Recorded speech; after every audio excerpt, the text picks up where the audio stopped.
This is the quad repair facility. Wheel bearings. Apparently water up to the seat doesn't do bearings too good.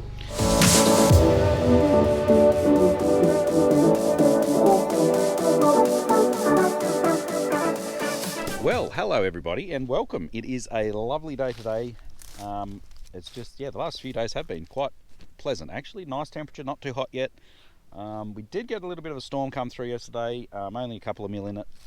But I thought to start off the video, before we get up there and start working on the headers and the chaff deck and all of that stuff, a few other bits and bobs, we'll come here and have a look at the cotton, which was sown. Today is, what is today? Today is the 10th of October. I think they were sown on the 2nd, or started, this part was anyway. So yeah, what, that 7, 8 days. And we have them popping up. So we'll come over here. Now, you can see the little parts of the seed popping off on top of the plant. So these ones actually, that blue thing there is the seed. So they actually pop the seed punches through first, and then that sort of turns into the leaves. But yeah, you can see quite a few of them like that. But also, people might be wondering why there is quite a lot, and it's quite thick. Now, there was some issues with the seeding rate for the first little bit. They got sorted out, but where I am now, yeah, it did go on a bit thick. Probably maybe almost double. So yeah, usually you'd have them about, well, as far as I'm aware, for my little knowledge, I think it's about 10 centimeters apart is sort of usual for, yeah, the double skip sort of, I don't know, figuration. But anyway, it's looking good. They're coming up. So you can see some here. They're just on their way, coming out. There's one there. So if we scratch back here, we'll probably find more. But yep, there's one on his way. So yeah, they're certainly on the way out. There's good moisture. Yeah, that's just a bit exciting really. So yes, very much earlier than when we sowed in December last year. So yeah, we'll just see how all that goes. We're either one extreme or the other. But we're also here, this is the chickpeas. This is where the cotton was last year. But yeah, it is looking pretty nice. There's lots and lots of pods. The main thing is you want to see seeds in the pods. So there's some in there, very nice. So yeah, a couple of these dead patches, I'm guessing, is just where the water's laid for a bit. And yeah, it's just either a bit of disease or just, yeah, waterlogging's got to that. I'm no agronomist, but that's dead. But other than that, it's looking good. So that's yeah, a nice way to start a video. Seeing things growing. Well guys, a quick update, because I said I would do it. Now we did get given some soap. Oh gee, probably 2-3 months ago, something like that, just to try out. And that was at Grit Mitts soap. We've got a couple of these little containers of the liquid soap. We also got some of these wipes. They're alcohol-based workshop wipes. And if you ever had kids and you carry wet wipes around, obviously when you've got kids, you'll realise how handy those sort of things are. Particularly cleaning gun tools, just, yeah, whatever.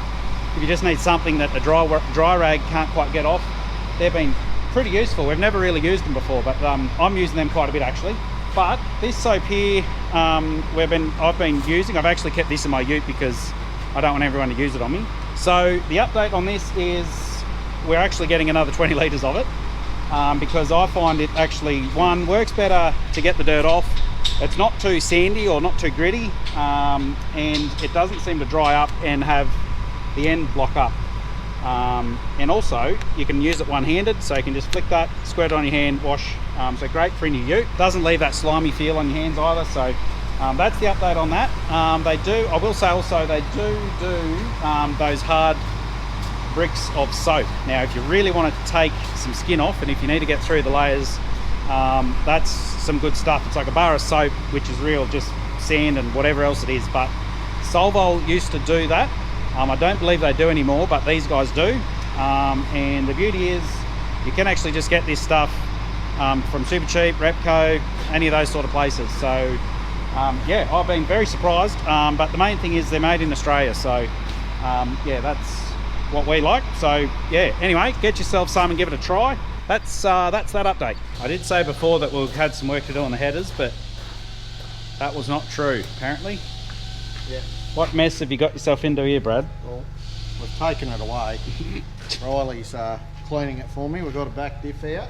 So show them the absence of it. this is the quad repair facility. Wheel bearings. Apparently water up to the seat doesn't do bearings too good. No. And we're getting the diff rebuilt. What else are we doing? Well, you're just what, putting bearings and seals in there. Yeah. Hope the rest of it's okay. Yes. So why aren't we working on the headers? We're waiting for parts. We've got them now.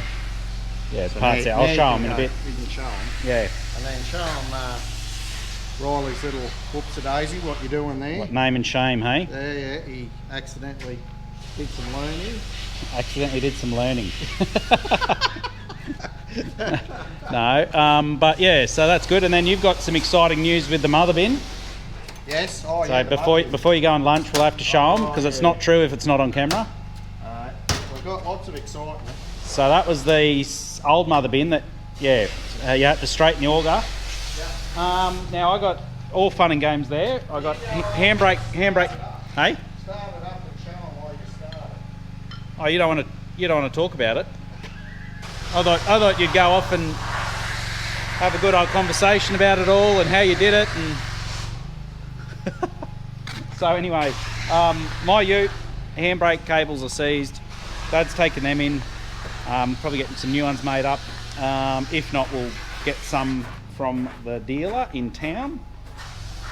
So the truck lights here, yes, Riley accidentally gave it a bit of a love tap and broke the light, and then we couldn't find the same light, so we've got these lights and we replaced this other light. But yeah, somehow in putting this on or whatever, that's been cracked and damaged, and yeah, a bit of damage there. So anyway, we've got another one coming, and yeah, that's good learning, because I think we're all young once, and sometimes it's the best way to learn, and in the scheme of things it is very cheap. Yeah, so it's always nice when it's only $100 whoopsie or something like that, and if that teaches yeah, you'd be more careful, and that's $100 very, very well spent, I say, because I know I've done a lot of mistakes that are a lot more than $100. So yeah, this is the old mother bin. So I think it was 2 videos ago, possibly a few anyway. Yeah, where Brad was yeah, balancing the one. He also balanced the other mother bin one as well, and that one's pretty good. But yeah, this one I'll show you.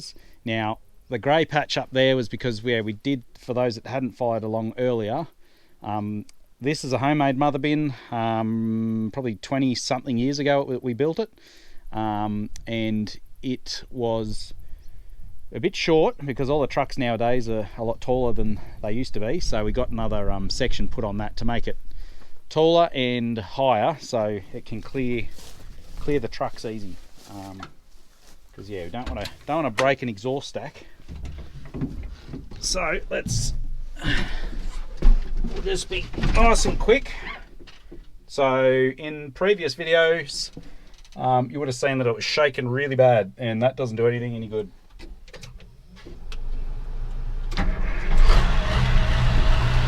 Let's see.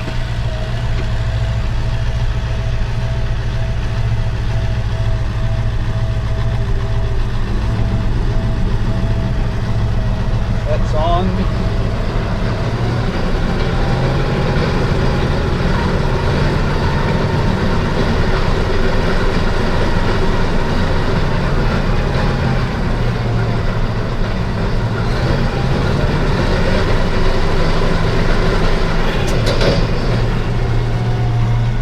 even moving.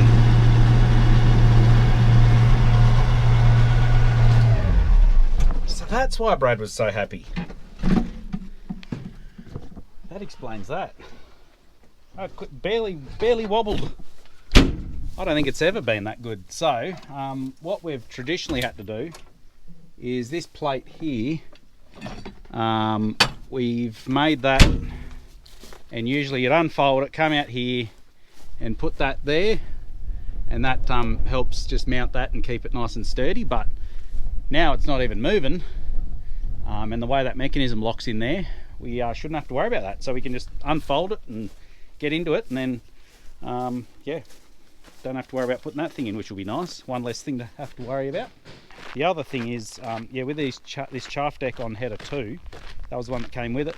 Pretty much finished that. Dad just brought a hose home that I got made up to finish that, but don't know if I said it last time, but we did buy another chaff deck for the other header, and it just arrived then.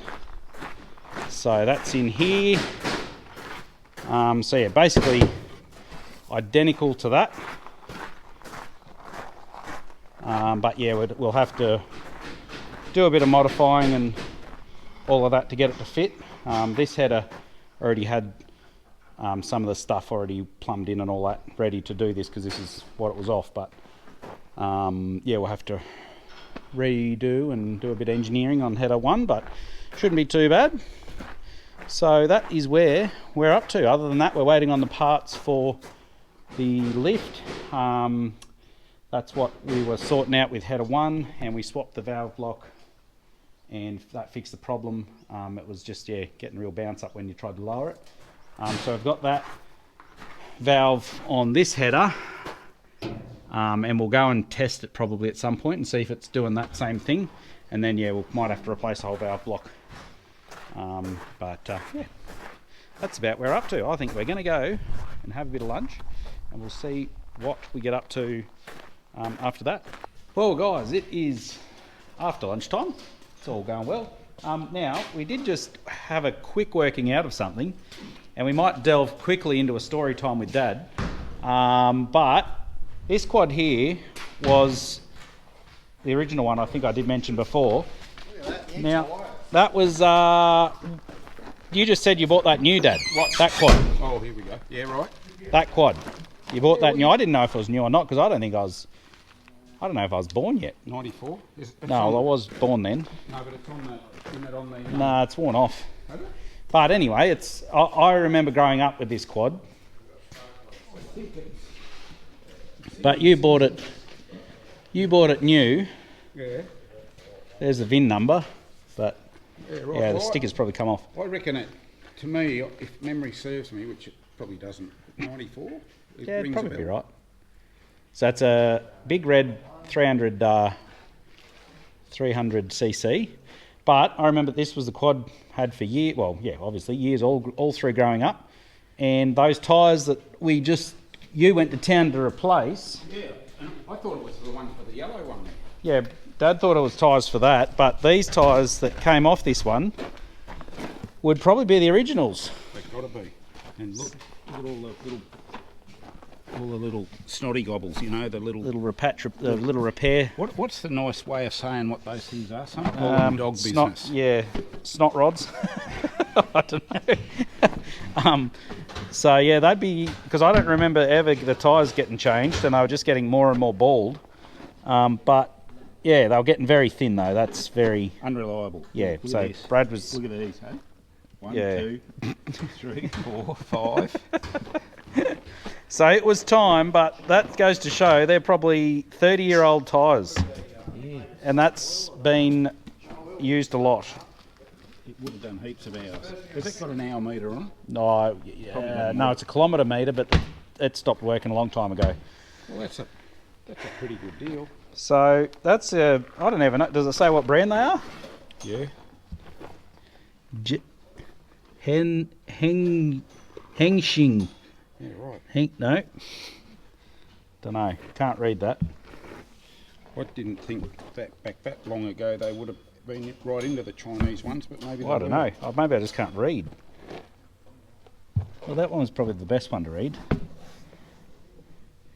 Is it CHENGSHIN tyre? Made in Taiwan anyway. Yeah. Anyway, so But look at all the bits. Man, she's got some scars, hasn't it? Hey? so Brad actually wanted to get bald tyres because he liked them when he was cruising around in the crops because it doesn't dig up the paddock, and also when you get to a muddy spot you don't dig yourself into a big hole. But yeah, there's a fair bit of grip on them. So anyway, there's a bit of story time, bit of history. That's the 30 years, man. I'm getting old. Oh, you got updated from your inventions, have you? This is going to be my updated Adjustable fire. flat fan nozzle. Yeah. So, Well, someone did comment say, "What's the point of that? Because isn't that what the bought one does? Sprays out water and you adjust it." well, you can't adjust it. Well, no, but that's different between firefighting nozzle that you can adjust, and then you're aiming for a flat fan adjustable one. Flat fan, because with the fire nozzles, they do the same thing, but there's a lot goes up in the air and then the wind gets it and just blows it off target. So my idea here is this is your piston. That'll go up there. I'll put some O-rings around that, around there and there. Make the slot there. Corresponding slot here. Have it go in there. This little keep it on top, and then I'll turn down a little plug for the top of that with a little protrusion out of that plug. I'll drill a hole through that, so that'll go through there and protrude a little bit with an O-ring on it, and then you can turn it, adjust it. See, very basic. We'll be excited. We'll all be sitting, just anticipating on your finished product. Yesterday I did go into the spray shop and I did ask him, look, this is what I'm building. There's surely something out in the market, and no, there's not. Yeah, righto. Well, they didn't know of anything, so I didn't realise I was being so innovative, but maybe I am. That's a bit. Yeah, that is crazy. Anyway, So well, that's all the bits I got, and the ones I don't use, I'll take back. Tell you what, your hobby of doing that sort of thing is probably cheaper than my hobby still. You want to comment on that, Brad? Comment over here. I was meaning the 3D printing. Yeah, I knew what you were meaning. I could even make you up some O-rings if I get the right filament. You can make O-rings. All right, out of rubber. Yeah, so like TPU it is, so it's like flexible. You can print whatever you want out of it. So maybe we can work together. Square ones. You could do. Righto. Anyway, distracted. Back to this. Righto.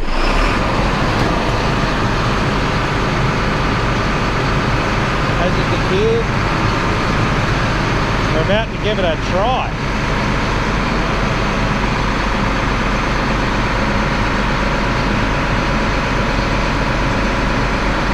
Not sure if he's going to, I'm assuming he's going to back out first.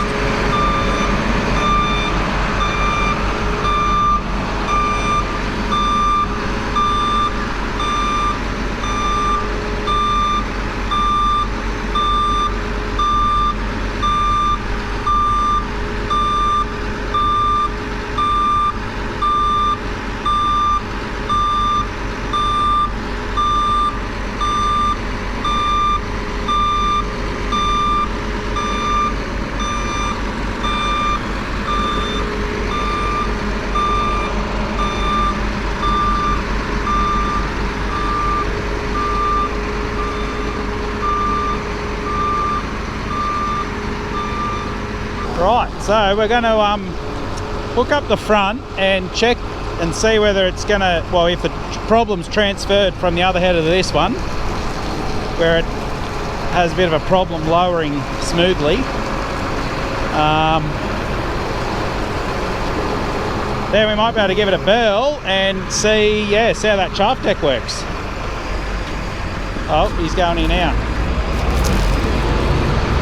There we go. Nice and dusty.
Phil and I plumbed it up right. So yeah, very important when you first start the header up after working on it. You stay away from the back end because if something has been forgotten in there and comes flying through, it will come out with a fair bit of pace.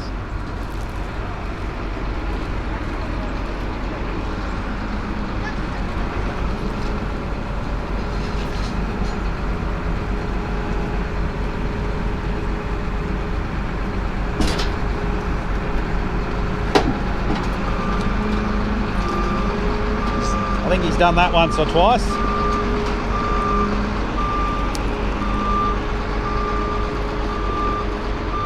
Now let's see if it lowers.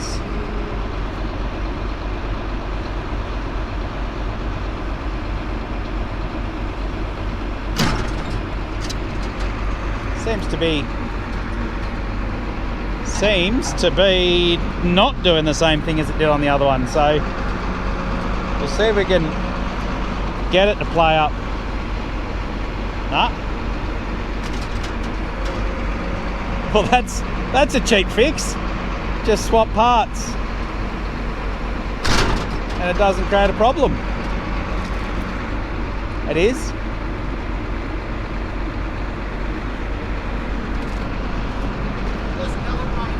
Yeah, right, eh? Yeah, it's not doing it, eh? Can you get it to start a bounce by putting it on and off a bit?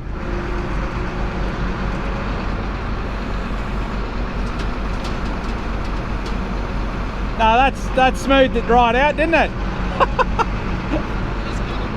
Yeah. Well, there you go. That's one way to save money. Just swap the valve blocks over and that fixed the one that was giving trouble and it's not playing up on this one. So anyway, it's something we know of anyway. Yeah, if we do start having trouble, we sort of know what the issue is. But yeah, if it's not broken, don't fix it. That's what they say, isn't it? So he's just going to do a calibration because it's got a different valve block, obviously, and yeah. But I think that's a fairly successful. I don't know. Apart from fitting the chaff deck to the other header, we're pretty well done, I think, which is a good feeling. So we can see here, I don't know if it'll come up on the camera, but if you look through that gap there, there's yeah, the chickpeas you can just see starting to brown off a bit, which is exciting. And yeah, then the green further down is the later chickpeas, so that's a little way off still, but either way, it's all looking good as long as we can dodge some of these storms. Apparently yesterday out to the east of us, yeah, there was a few people got hit by hail pretty bad, so that is yeah, it does not good for those guys out there. And yeah, obviously this time of year is when we're very vulnerable to that sort of thing, so yeah, fingers crossed.